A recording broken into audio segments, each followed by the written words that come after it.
Welcome to Democracy Now!, democracynow.org, The War and Peace Report. I'm Amy Goodman. President Trump's so-called border czar, Tom Homan, said Wednesday 700 federal agents will be leaving Minnesota. Homan cited what he called significant progress in forcing local officials to cooperate with the federal government's crackdown. Minnesota's Governor Tim Walz called the move a step in the right direction, but demanded a faster drawdown of federal immigration forces. Democratic lawmakers in Minnesota's House of Representatives called for a complete withdrawal, writing, quote, "There are still more than 2,000 ICE agents terrorizing Minnesota's communities every day. ICE out now," they wrote. ICE agents still far outnumber the Minneapolis Police Department. On Wednesday, Minnesota teachers' unions joined a pair of local school districts in a lawsuit to keep federal immigration agents off school property and away from bus stops. Some schools in the Twin Cities have seen up to half of all students remain home during ICE's crackdown. The lawsuit came just after 10-year-old Elizabeth Zuna Caisaguano walked free from an immigration jail in Dilley, Texas, alongside her mother, after they were seized by ICE nearly a month ago on their way to school in the Minneapolis suburb of Columbia Heights. She's reportedly experiencing flu-like symptoms and has broken out with hives, prompting fears over her health amidst an outbreak of measles at the Dilley ICE jail. The U.S. Attorney's Office for the District of Minnesota has removed an attorney from her post after she told a judge, quote, "This job sucks," unquote. The attorney, Julie Lay, complained of a crushing workload due to the Trump administration's immigration crackdown and the government's refusal to comply with court orders. Her complaints came as the American Civil Liberties Union called on the United Nations to investigate the Trump's immigration crackdown, writing, quote, "The Trump administration's egregious crackdown in Minnesota is not only flouting the Constitution, but also United States international human rights obligations that prohibit the use of racial and ethnic profiling, extrajudicial killings, and unlawful use of force against protesters and observers," unquote. President Trump's former White House advisor, Steve Bannon's calling for ICE agents to be deployed at polling sites during the midterm elections. His comments come just days after President Trump called on Republicans to nationalize voting in the U.S.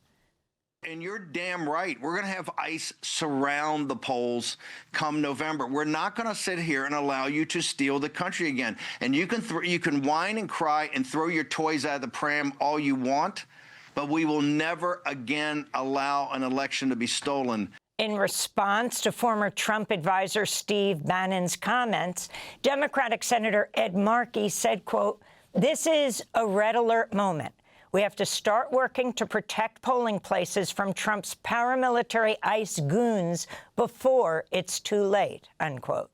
Meanwhile, Republican Congressmember Barry Loudermilk said he won't seek re-election this November, becoming the 29th House Republican incumbent to leave office early or announce a resignation. Republicans currently hold a slim 4-seat majority in the House. The U.S. Supreme Court will allow California to use a new congressional map approved by voters. It's designed to flip up to 5 seats now held by Republicans. On Wednesday, no justices dissented as the court issued a 1-sentence order on its emergency docket, often called the court's shadow docket. The brief ruling came exactly 2 months after justices signed off on a gerrymandered congressional map in Texas, where Republicans expect to pick up 5 additional House seats. In the Gaza Strip, 25 more Palestinians returned through the Rafah border crossing earlier today, some of the first to return to the besieged territory since Israel partially reopened the crossing on Monday for the first time in nearly 2 years. Those returning to Gaza through Rafah described a harrowing journey with severe Israeli restrictions that included hours of interrogation, physical abuse, and the confiscation of personal belongings. One woman was stripped of essential medications along with toys and cell phones for her children and siblings. On Wednesday, Palestinians gathered to mourn loved ones killed by Israeli tank fire and airstrikes that killed 23 people in a day. Among them was a medic who rushed to help victims of a strike on Khan Yunis and was then killed by a second attack on the same location. We were surprised today by the targeting of our colleague medic, Hussein al-Samiri, who was martyred while carrying out his humanitarian duty of transporting the wounded from Khan Yunis. These attacks must stop. International law provides protection to providers of health and ambulance services. The Trump administration's move to approve $6 billion in new arms sales to Israel. Representative Gregory Meeks, the ranking Democrat on the House Foreign Affairs Committee, said he had just 1 hour's notice from the Trump administration that it would disregard congressional oversight to approve the weapons transfers. Meeks said the administration's repeatedly ignored Congress's constitutional role by refusing to brief lawmakers on Gaza policy while failing to justify its actions. Meanwhile, Senate Minority Leader Democrat Chuck Schumer is defending his record of helping to arm Israel. Schumer spoke to a breakfast gathering of Jewish leaders in New York Sunday, a day after Israeli attacks killed at least 31 Palestinians in Gaza, including 6 children. All the aid that Israel needs, I will continue to fight for it.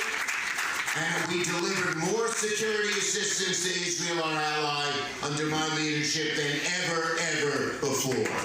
We will keep doing that, everybody. In the UK, 6 Palestine Action protesters were found not guilty Wednesday of aggravated burglary, even after they admitted to breaking into a factory operated by Israeli defense firm Elbit. The pro-Palestinian activists had spent 18 months in jail awaiting trial. 18 other alleged Palestine Action members are currently awaiting trials scheduled for later this year. The British government has banned Palestine Action under its Terrorism Act over direct action protests against Israel's treatment of Palestinians. A spokesperson for the group Defend Our Juries said, quote, "These verdicts are a huge blow to government ministers who've tried to portray Palestine Action as a violent group to justify banning it under badly drafted terrorism legislation," unquote. The last remaining nuclear arms control treaty between the United States and Russia expired at midnight. The New START treaty put limits on each side's missiles, launchers, and strategic nuclear warheads. In October, President Trump directed the Pentagon to resume testing nuclear weapons for the first time since 1992. The White House has confirmed that high-level talks with Iran over its nuclear program will take place Friday in the nation of Oman, instead of in Turkey as initially planned. Mediators from Qatar, Turkey, and Egypt will propose a deal that includes limits to Iran's enrichment of uranium. Meanwhile, Drop Site News is reporting senior U.S. military officials has informed the leadership of a key U.S. ally in the Middle East that President Trump could authorize a U.S. attack on Iran this weekend. Strikes could reportedly start as early as Sunday if the U.S. decides to move forward. On Wednesday, President Trump renewed his threat to attack Iran. He was speaking with NBC's Tom Yamas. Should the supreme leader in Iran be worried right now? I would say he should be very worried, yeah. He should be. In more news from Iran, CNN's reporting Nobel laureate Narges Mohammadi has gone on hunger strike in prison, where she's been held since her arrest in December for joining a memorial service for a lawyer and human rights activist who was found dead in his office in Iran. There are new revelations about an Abu Dhabi royal purchasing a stake in the Trump family's cryptocurrency company, World Liberty Financial, just days before President Trump's second inauguration. The Wall Street Journal reports Sheikh Tahnoun bin Zayed Al Nahyan, known as the Spy Sheikh, purchased a 49% stake in World Liberty Financial for $500 million. Months later, the Trump administration gave the United Arab Emirates access to tightly guarded artificial intelligence chips.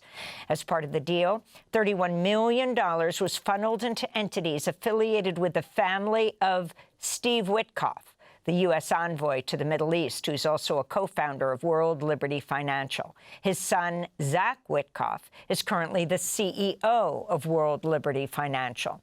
In response, Congressmember Ro Khanna announced he's investigating the deal between World Liberty Financial and Abu Dhabi Royal. In a letter to Zach Witkoff, Khanna wrote, quote, "These arrangements are not just a scandal, but may even represent a violation of multiple laws and the United States Constitution." We'll speak with Congressmember Ro Khanna after headlines.